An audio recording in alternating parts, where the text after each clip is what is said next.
I just can't believe it's gone. It's over. It's so over. No, it's over. The West has fallen. So the 3DS is officially dead. Online servers are gone. I actually streamed on YouTube the end of the Wii U and 3DS servers. It's over. We're free. We're free. Let's go. We're free.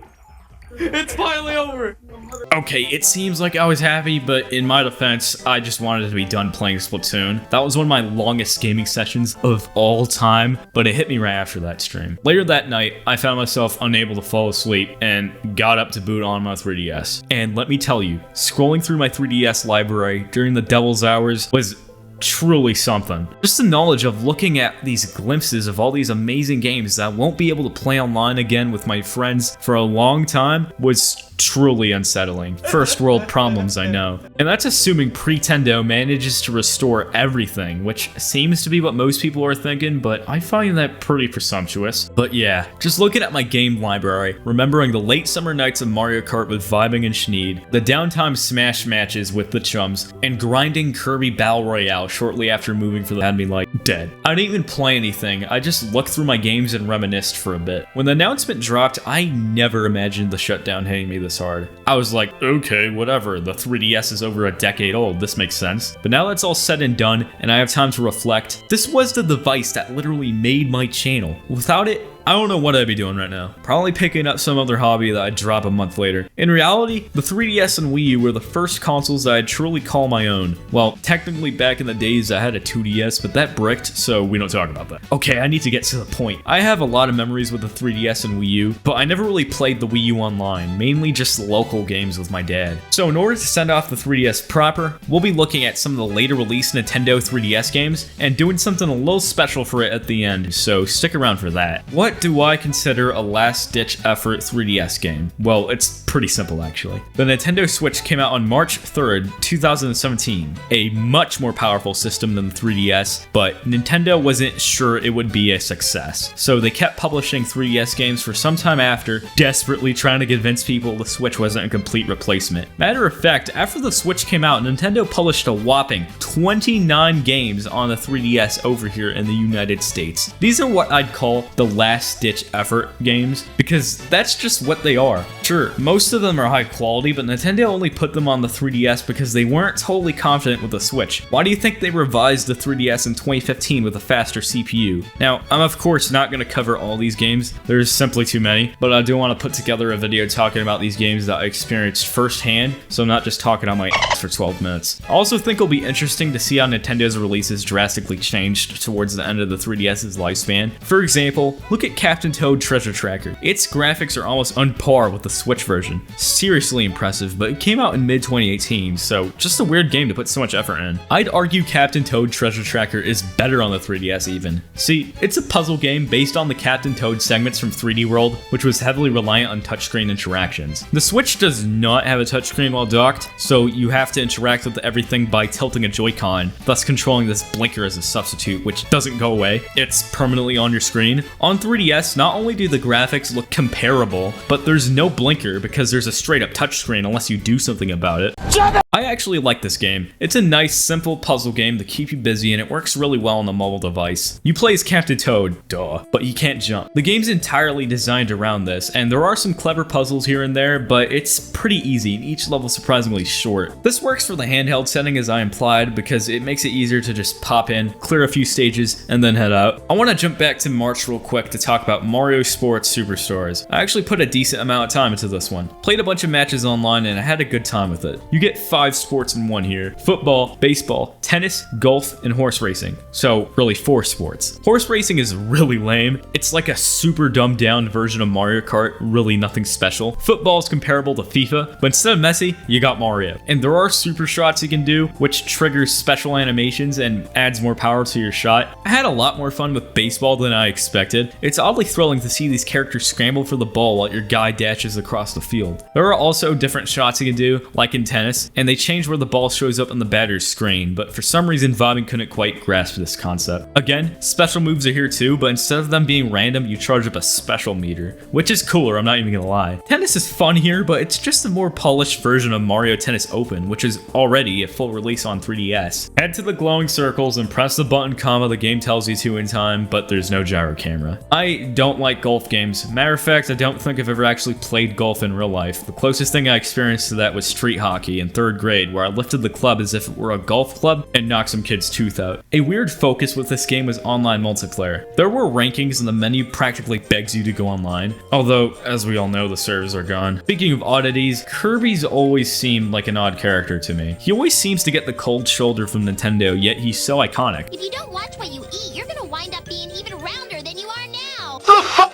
Who is it? What? I should kick your fucking ass. Who is this? Normally getting most of his releases towards the end of a console's life, and Kirby's Blowout Blast is no exception on July 6th. It's an expansion of the Kirby 3D Rumble minigame from Kirby Planet Robobot. Another odd thing about the Kirby franchise, a lot of entries are expansions to minigames. This is technically the first fully 3D Kirby game, so that's kind of unexpected. I assumed the Forgotten Land was, but parkour doesn't seem to be the main focus of this game. I think it's the enemies, because the entire game you're inhaling them and spewing them out. Boss battles are another big focus. The game's not that hard as you'd expect from Kirby. It's kind of like a beat 'em up meets basic platforming. I really don't know what the main genre or focus of this game was. I know what Miitopia is. I didn't put too much time to this one, but I did start it. I played through pretty much everything in Tomodachi Life, which is this game's sequel, but I tapped out when it started shipping my friends. Miitopia essentially takes Tomodachi Life's idea of what if we let the player put their friends and family into a Saturday morning cartoon and converts it into what if we let the player put their friends and family into World War III. While Tomodachi Life was more of a simulation meets cartoon type of experience, Miitopia was an actual game, an RPG. You give all your Miis different classes to fight the evil overlord of your choosing who stole the faces of everyone in your town, and it's your job to retaliate and try to get everyone's faces back. Really interesting premise. I could see myself easily putting more time into this game, but I kind of wish as an indirect sequel it connected with Tomodachi Life more. Imagine how cool it would be if the games talked with each other, so when you go back into Tomodachi Life, your Miis would talk about the battles they partook in Miitopia, or if your system detects Tomodachi Life save data, it just straight up replaces it in with your Tomodachi Life island. I was really hoping Nintendo would merge both games together like this when they remade Miitopia for the Switch, but looking back that was expecting a bit much. The actual gameplay here is, again, simple but solid. It's your standard RPG with that certified Nintendo charm in Tomodachi Life's interactions. There's, again, a relationship system here like in Tomodachi Life and Fire Emblem, but it's infinitely more interesting here than in Smash Bros. Filler Fates, because you could put whoever you want if you feel like a freak. This game's also kind of like Pokemon in a way.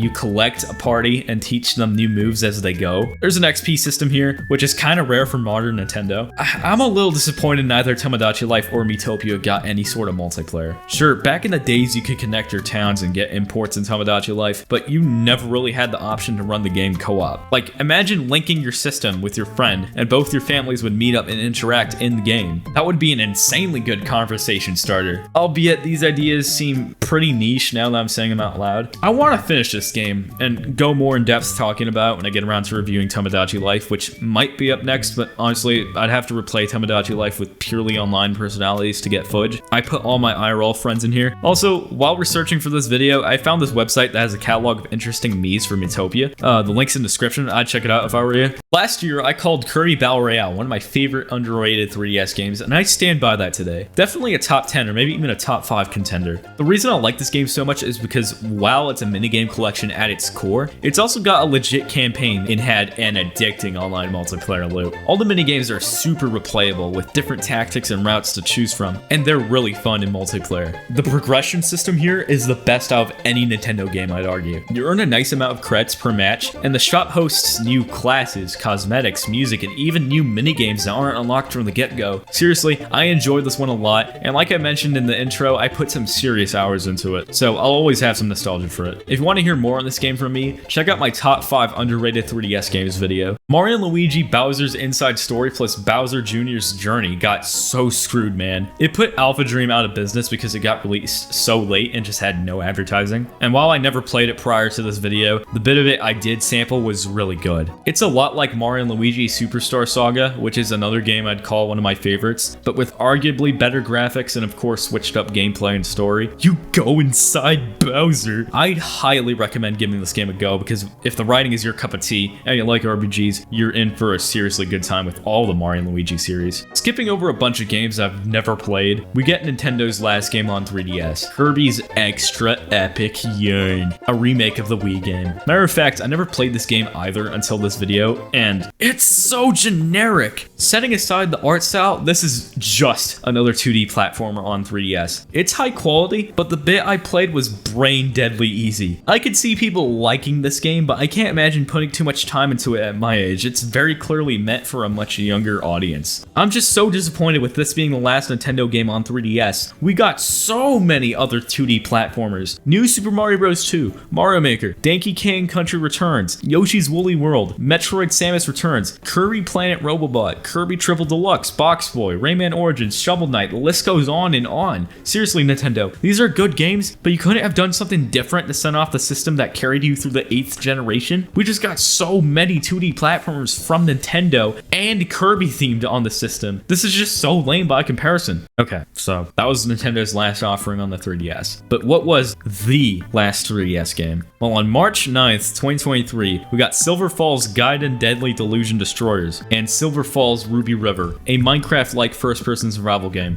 both made by the indie studio Sungran. Now, Sungran has a YouTube channel, and the spokesperson seems genuinely cool. He even made a tutorial on how to make games on the DS, something that I've been trying to figure out passively for like half a decade, and he explained it within 5 minutes. I'm honestly upset this channel didn't gain more traction given Sungran is the last studio to make a 3DS game ever, and that's kind of an insane accomplishment, but I digress. Silver Falls is a kinda RPG, kinda visual novel meets beat 'em up. It's pretty solid, but I'm not that into beat 'em ups, so I probably won't see it all the way through, but I'm happy to say the 3DS went out on a bang. It's kind of poetic in a way. The 3DS died how it lived, swimming in quality 2D platformers and RPGs. But it's over, guys. I know it will slowly begin to slip out of popularity again. These past couple of years have been a lot of fun. Seeing the rapid advancements in the homebrew community, the sudden revival of 3DS content here on YouTube, and the scramble to get a functional one before prices go up to the triple digits, it's all part of an experience that I'll remember for the rest of my life. At the end of the day, this is just a dumb Nintendo console, but maybe the real 3DS were the friends we made along the way. Am I done making videos on this thing? Well, no. As you heard earlier in the video, I'm still planning on doing retrospectives on some of these games, and I'm insanely excited to see where the homebrew community goes. Over this past year, doing YouTube has been an insanely fun hobby, and while I'm excited for this channel to move on to different things, I'll always revisit the 3DS here and there, because that's why this all started. I eventually wanted to talk about some of my other consoles, like the Xbox 360 or even the original DS, and I definitely want to start talking about some other brands on here. I've been a mega fan of Halo for like half my life, and I've only ever made one video on it, which was later privated, but this moment isn't about that. It's time to say goodbye to the 3DS. Goodbye, you glorious piece of plastic, and thank you. I'm just gonna leave you here. Yeah, so that was it. Thank you all for watching. Hopefully you all got some playtime in before the servers are gone, and if that subscribe button is white, you're doing it wrong. Click it to make it gray. Have a nice day.